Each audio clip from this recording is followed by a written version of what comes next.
Halo, di video ini saya akan menunjukkan kepada Anda cara mengatasi masalah pengunduhan aplikasi di iPhone 16i. Hal pertama yang harus dilakukan adalah memeriksa koneksi internet Anda. Jadi, saya akan menggeser layar ke bawah dari bagian kanan atas dan memastikan Anda bisa melihatnya. Saya terhubung ke Wi-Fi karena ada simbolnya di sini. Juga, pastikan Anda tidak dalam mode pesawat. Seperti inilah tampilan mode pesawat. Saya akan menonaktifkannya karena saya tidak dapat mengaksesnya untuk mengunduh aplikasi. Lalu kita juga perlu memastikan bahwa semuanya sudah benar dan tepat. Jika masalah tersebut terjadi, kita mungkin perlu misalnya restart Wi-Fi. Jadi jika Anda punya router di rumah, yang harus Anda lakukan adalah mencabutnya dari stop contact lalu pasang kembali. Atau Anda juga bisa masuk ke pengaturan Wi-Fi di iPhone Anda, nonaktifkan, lalu aktifkan Wi-Fi. Anda juga bisa melupakan jaringan tersebut dan menyambungkannya kembali.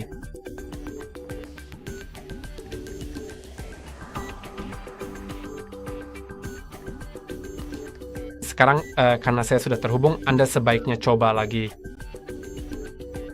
Dan juga kita mungkin perlu masuk ke dalam aplikasi, yaitu App Store. Dan di sini,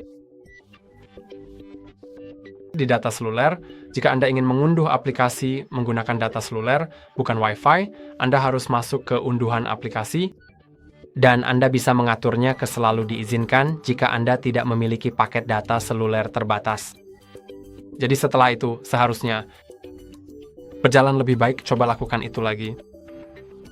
Jika itu tidak membantu, maka Anda harus membuka App Store, pergi ke Recents, lalu geser ke atas dan tahan sebentar, lalu geser ke atas lagi untuk menutupnya. Dan sekarang coba buka lagi. Jika itu masih tidak membantu, maka restart iPhone Anda.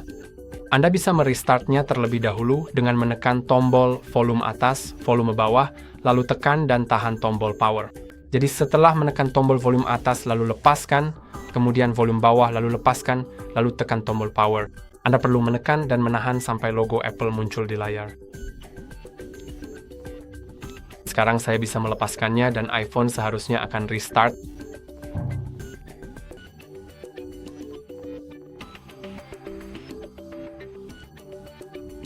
Dan mari kita lihat apakah itu membantu. Jika tidak, maka hal berikutnya yang harus Anda lakukan adalah memastikan bahwa tanggal di iPhone Anda sudah benar. Karena suatu hari, saya menemukan masalah pengaturan tanggal yang salah ketika seseorang mengubah tanggal untuk saya. Dan kemudian saya tidak bisa mengunduh apapun dari App Store. Jadi pergilah ke pengaturan dan pergi ke umum. Lalu masuk ke tanggal dan waktu. Dan pastikan itu diatur secara otomatis. Anda juga dapat menonaktifkan dan mengaktifkannya kembali. Atau Anda dapat menonaktifkannya dan mengatur zona waktu Anda sendiri. Namun saya tidak menyarankan mengubah hal-hal ini secara manual. Saya akan membiarkannya diatur secara otomatis. Dan sekarang Anda bisa mencoba apakah sudah berhasil. Jika belum berhasil, maka masuk ke pengaturan. Dan hal terakhir yang bisa Anda lakukan adalah masuk ke akun Apple Anda, lalu klik keluar di bagian paling bawah. Setelah Anda keluar, Anda harus masuk kembali. Tapi sebelum masuk kembali, restart ponsel Anda dengan cara yang sama seperti yang sudah kita lakukan sebelumnya. Saat ini tekan volume atas, volume bawah, lalu tekan dan tahan tombol power. Saya akan membiarkannya saja sebenarnya. Itu saja untuk hari ini. Jangan lupa untuk like dan subscribe. Sampai jumpa di lain waktu.